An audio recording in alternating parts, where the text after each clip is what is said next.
The glass in my hand had long gone warm. I stood near the edge of the rooftop, half shaded by string lights and ivy, watching Imara glide through the room like she owned the sky. She always had that look in crowds, polished, composed, the kind of confidence that made people lean in just to be near her. I used to think it was strength. Now I'm not so sure. The clinking of silver against crystal pulled the room to a hush. Imara stood at the center champagne flute, raised her midnight blue dress catching the light. I just want to thank everyone who believed in me, she began. This promotion isn't just mine. It belongs to those who challenged me, pushed me, and reminded me of what I'm capable of. People murmured and nodded. A camera flashed. Her voice didn't shake. I've learned that success is about standards, she continued, and I've had to let go of anything or anyone that didn't meet them. Something cold flickered in my chest. She lifted her glass higher. Only those who make me proud deserve a seat here. It hit before I could brace for it. The smile on her lips didn't falter, but her eyes found mine across the space, steady and sharp. You can leave, she said, her voice smooth and deliberate. The silence that followed wasn't immediate. It came in waves first, the surprise, then the shifting eyes, then the weight of realization. My hands began to shake. I set my glass down carefully, afraid I'd drop it. No one said a word. No one stopped her. I stood slowly adjusting my jacket with hands I could barely feel. My body moved before my mind could catch up. I'd always told myself I'd walk away with dignity if it came to this, but nothing about it felt dignified. Then I heard the scrape of another chair. Not hurried calm, purposeful. Nathan. He stood without a word, taller now than I remembered, his shoulders square. He didn't look at his mother. He walked to my side like it was the only place he belonged. Imara's mouth tightened. Nathan, she said under her breath. He didn't answer. He held my coat open for me. We're leaving, he said. And just like that, we were. The night air met us like a tide. Nathan took the keys from the valet, opened the door for me, then slid into the driver's seat. He didn't ask where to go. We both knew. Nathan drove like he'd done it 100 times before, though I knew he hadn't. His hands were steady on the wheel, his jaw set, with quiet resolve. I kept my eyes on the road ahead, not because I needed to navigate, but because I didn't know how to look at him without falling apart. He didn't speak. He didn't need to. The silence gave me space, and in that space, memories began to rise, uninvited but familiar. The nights after Lyle passed, when Imara was just 9, and the world suddenly felt far too heavy for two people, especially one so small and one so tired. I used to wait until she fell asleep before crying, quiet tears into a pillow, the kind you don't let children see because they make everything feel less safe. I worked 3 jobs the year after the funeral, teaching during the day, tutoring in the evenings, and grading papers until well past midnight. I packed her lunches with little notes. She stopped reading them around 6th grade, said it was childish. Still, I kept writing them. When I scraped together enough money to send her to Westbridge Academy, she didn't smile. She asked if they wore uniforms, and when I said yes, she sighed in relief. She never liked how different her clothes looked from the others. She was always bright. Too bright, maybe. She learned early how to mimic the girls with polished hair and lives untouched by coupons. She stopped inviting friends over, stopped calling me mom in public. By high school, I had learned to stand at the back during events just far enough that people wouldn't ask who I was. And yet I clapped. I cheered. I pressed her dresses before every awards night, packed bobby pins and safety pins and snacks just in case. Because that's what mothers do. Even when the calls grow fewer, even when the grandchild you love only visits when his mother needs a favor, even when the thank yous come late or not at all, you stay. You hold the door open. You hope. Nathan used to come on Fridays. I'd make grilled cheese and we'd sit on the living room rug with books spread between us. He liked reading aloud. His voice always softened at the sad parts. "Do you think it gets better for her?" he asked once after we finished a story about a girl trying to find home. "I think it already is," I told him. He nodded, like he believed me. Eventually, his visit slowed. Sports school, social things. I told myself not to take it personally.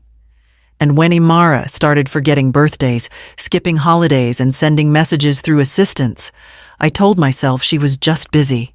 Always busy. A woman with ambition, just like the ones I used to admire in magazines.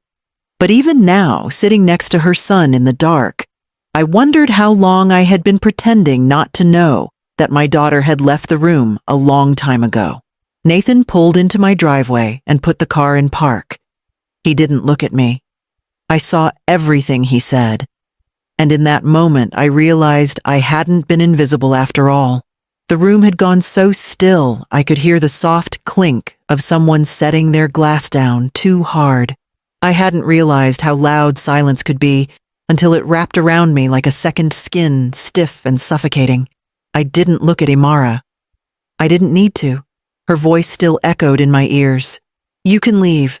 4 words that sliced through years of hope and humiliation. 4 words that reminded me how far gone she really was. I stood, legs unsteady, breath caught somewhere between my ribs and throat. The lights felt hotter than they should have been. I tried to make my steps slow measured. If I was going to leave, I'd do it with what little dignity I had left. And then I heard it. The sound of another chair pushing back. Not rushed, just intentional. Nathan. I turned, slightly unsure if I'd imagined it. But there he was, already standing, already moving. He didn't say anything. He didn't need to. He walked to my side like he'd known all along this was where he belonged. Imara's voice cut through the silence like a warning. "Nathan," she said sharply, clipped and low. He didn't flinch. Instead, he held out my coat and helped me into it. I could feel the tremble in my fingers, but he didn't comment. His hands were steady. "We're leaving," he said. His voice was calm, almost gentle. But it carried. No one stopped us. No one spoke. Some looked down. Others looked away. Even Imara. By the time we reached the elevator, I could breathe again. Just barely. The ride down was quiet. I stared at the numbers glowing above the door, my heart pounding in a rhythm I couldn't slow. I felt Nathan glance at me once, then look away. He didn't ask if I was okay. When we stepped out into the night air, I felt it settle over me like a blessing. Cool and clean. Nathan took the keys from the valet without a word and opened the door for me. I slid into the passenger seat, my hands folded in my lap to keep them from shaking. He drove in silence, the city lights softening as we left them behind. And when we pulled into the driveway, he finally spoke. "I don't want to go back," he said. The words were simple, but the truth in them filled the entire car. I nodded. That was enough. The voice message came in just after 9. I'd already been awake for hours, staring at the ceiling, unsure whether the heaviness in my chest was exhaustion or something older. The phone lit up on the kitchen counter. Imara's name, her voice sharp with fury, even through the speaker. "I cannot believe you made a scene at my event," she snapped. "This was supposed to be a milestone for my career, and you turned it into something about you. As always. There was more. A lot more. Accusations wrapped in polished phrasing. You've always played the victim. You manipulated Nathan. Do not contact me again unless you're ready to apologize." I stood still and listened. Once then, pressed delete. No reply. No explanation. No more room for the kind of forgiveness that requires me to vanish. Nathan came into the kitchen barefoot, rubbing sleep from his eyes. He glanced at my face and didn't ask. Instead, he opened the fridge and began pulling things out. Eggs, spinach, a half-used block of cheddar. I leaned against the counter and watched him slice quietly, his shoulders relaxed. "You ever cooked before?" I asked, trying to sound light. he shrugged. Enough to know not to burn it. The smell of butter hit the pan, and something shifted. Not drastically, not like forgiveness or absolution, but like something gentle settling between us. He plated the omelets without fuss, and poured 2 glasses of orange juice. We ate in comfortable silence, the kind that only happens when nothing needs repairing in the moment. That evening after dinner, he disappeared into the hallway and came back with a dusty cardboard box. I didn't have to ask what it was. The handwriting in thick marker family VHS was my own. The tapes hadn't been touched in years. We connected the old player to the flat screen with a tangle of cables I hadn't dared mess with. Nathan figured it out in under 10 minutes. The screen flickered to life Imara's 6th birthday. A backyard cake pink streamers me behind the camera, narrating every moment. Lyle singing off-key. Imara in a paper crown, her face beaming as she opened a book I'd wrapped in gold foil. "You did voices?" Nathan asked, grinning as the screen showed me acting out a character with a silly hat. "Only the embarrassing kind," I said. We laughed quietly. Tape after tape. School plays, lost teeth, snow days. Nathan as a toddler clinging to my neck at the zoo, too scared of the goats to walk on his own.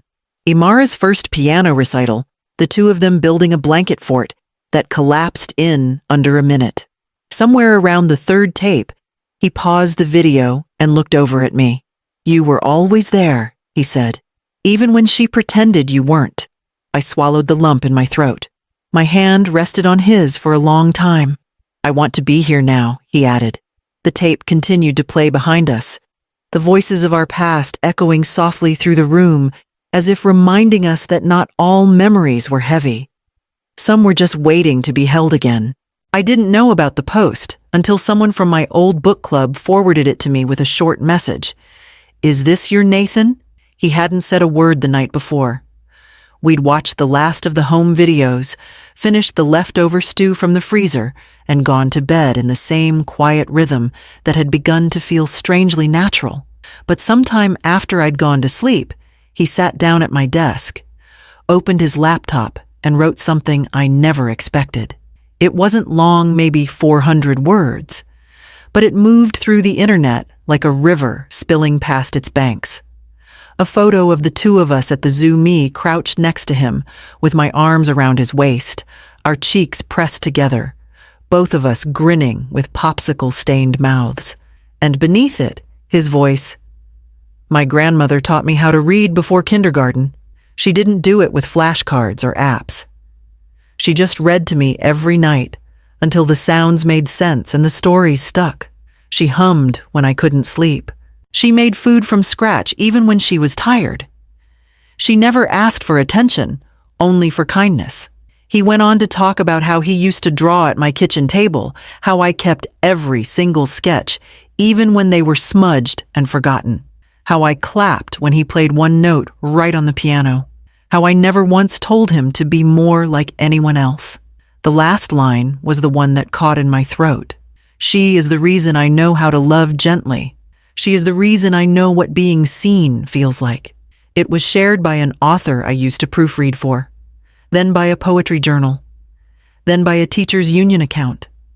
Comments poured in, some from strangers, some from people I hadn't heard from in years. When Nathan saw me reading it that afternoon, he didn't say a word. He just handed me a mug of tea and sat down beside me. Later that evening, there was a knock at the door. I opened it to find Rachel, Imara's assistant. Her eyes were cautious and her hands clutched a slim folder. She didn't step inside. She just said, "I thought you should have these." Inside the folder were 5 handwritten notes neatly folded and clipped together, each one addressed to me. One from Imara's freshman year at college, another from the week of her first job interview. They were full of things I hadn't heard in a decade. "I know I never say it, but I remember everything you gave up. Thank you for always clapping even when I messed up." They weren't glowing or grand. They were small, imperfect pieces of something once real, something she had chosen to bury. Rachel looked away as I read them. She keeps them in her desk, she said. Bottom drawer, underneath the press clippings. She just doesn't show them to anyone. Then she turned and left. I closed the door, slid the folder beneath the stack of Nathan's sketches, and sat quietly on the edge of the bed. There were so many versions of love. Some you had to fight for. Others you had to remember how to recognize. It started with a loaf of rosemary bread and a pot of lentil soup. I hadn't planned a dinner, not really. I just needed to use what was in the pantry before it expired, and Nathan suggested inviting a few people over. Nothing formal. Just the kind of evening where no one checks the time. Rachel came, though. She didn't stay long. She brought a bottle of wine and hugged me a little longer than she probably meant to. Nathan's friend Eli came too, lanky and shy, but polite in the way boys are when they're still learning how to take up space.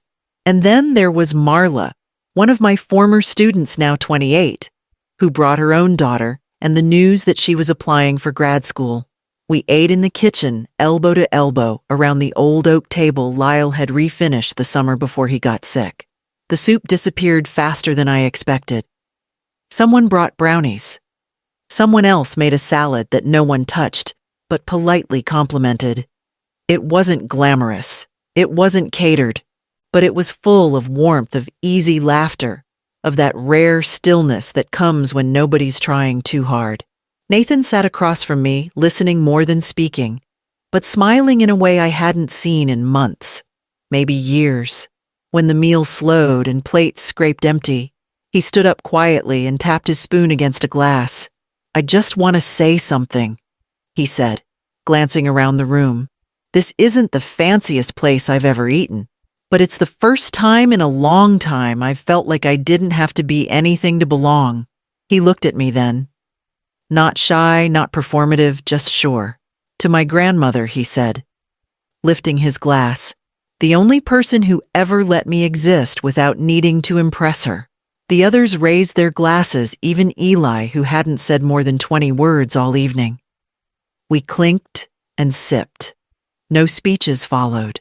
No applause. Just the quiet hum of people feeling safe enough to stay a little longer.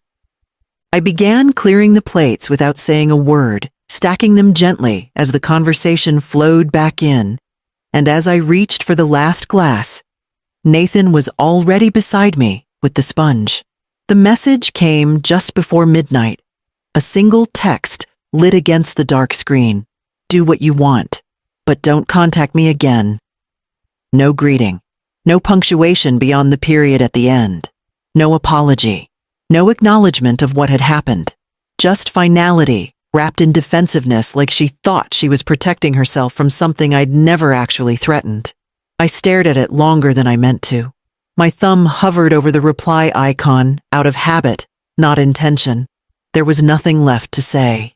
If there had ever been space for truth between us, it was now closed, bolted, and sealed. I pressed and held the message until the options appeared. Delete, confirm. The screen went blank again. I sat in bed, notebook open in my lap, pen in hand. I hadn't written anything personal in years, not since before Lyle's illness, not since Imara had stopped inviting me to anything that required a +1. The words came slowly, at first uneven. I didn't fail her. I paused. She failed to see me. I stared at that line for a long time. It felt both heavy and weightless, like something that had always been true, but had never been allowed to breathe. I kept writing. Not to her. Not to defend myself. Just to release what had been knotted inside for too long. The years of silence I filled with explanations on her behalf. The small humiliations I dressed up as misunderstandings. The ache of clapping for someone who never looked back. By the time I finished, the clock read 1:42 a.m. The house was still. Nathan was asleep down the hall. The walls held a different kind of quiet now, not the silence of walking on eggshells, but of soft things settling after being stirred. I closed the notebook, turned off the light, and lay back against the pillow. I didn't check my phone again.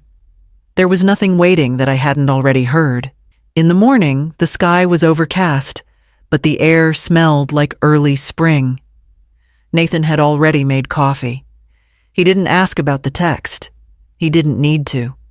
He simply passed me a mug and said, "You slept better last night." And I had. 6 months passed in the quiet way healing often does, unfolding slowly without announcement. I moved into a small apartment on a hill just above Puget Sound. Nothing extravagant.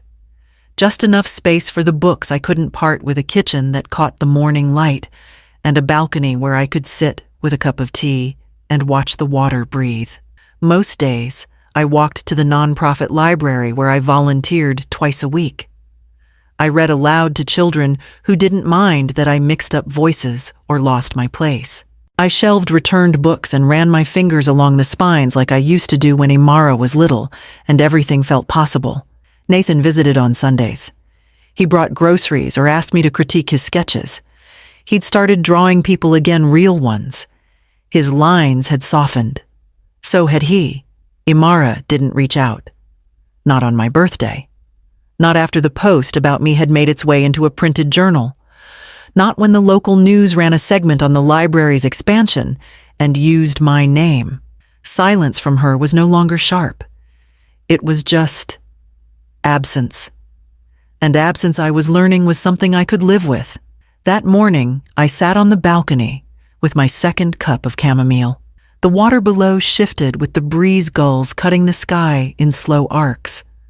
Across the street, a woman walked arm in arm with her teenage son, their laughter carried faintly on the wind. I didn't know them, but I smiled anyway. This was not the life I imagined for myself when I was young. It wasn't even the one I fought for when Imara was born, but it was honest. It was mine. And for the first time in decades, I didn't feel like I had to prove anything to stay inside it. I took another sip and let the warmth settle deep in my chest. "She can't take this piece from me," I whispered. And just then, as if called by the stillness, a soft knock sounded at the door.